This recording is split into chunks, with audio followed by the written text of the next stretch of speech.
All right, welcome back. Before you ring in the new year, you're going to need some advice on champagne. So we have Rebecca Waldron here. She is the head chef, executive chef at Bush's. She's going to help us understand a little bit more about champagne so we can enjoy the night just a little bit better.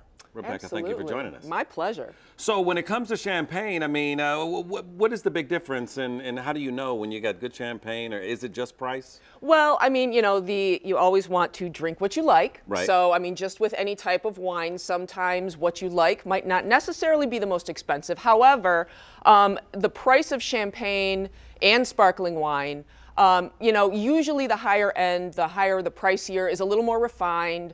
The process that's used to make the higher end champagne is different from sparkling wine or Prosecco. So there is some differences in the taste. The grape blend is going to make a difference. So all of those factors will play. So you mentioned champagne, sparkling wine, Prosecco. For those who don't know, what's the difference? Okay, so anything that is called champagne, which is at this end of the table down here, that is produced in a very specific region of France according to a very specific method.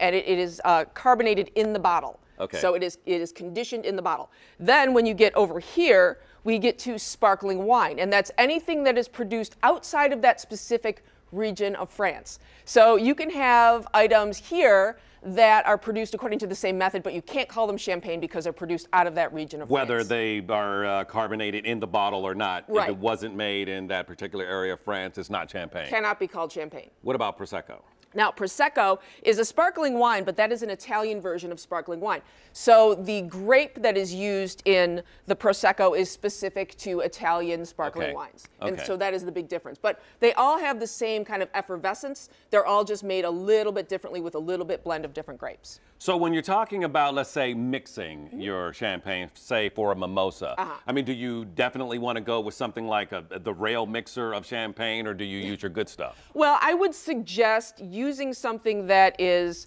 not the highest price. So, I mean, you've got your Dom Perignon up here, which is a vintage, and it's very specific, and you really want to enjoy that for what it is.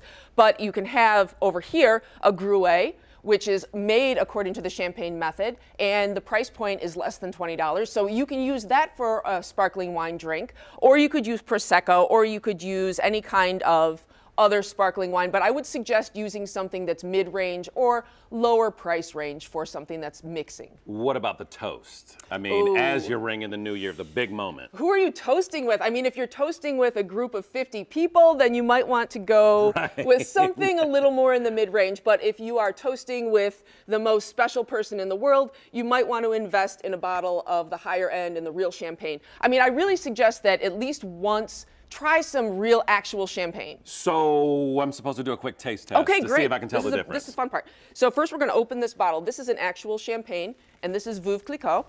And you don't want to necessarily hear the loud pop. You want to hear a little bit of a pop, but you're not going to hear a huge pop. And so this is an actual champagne. Your bubbles are going to be very small. I'm going to taste this off camera. We'll see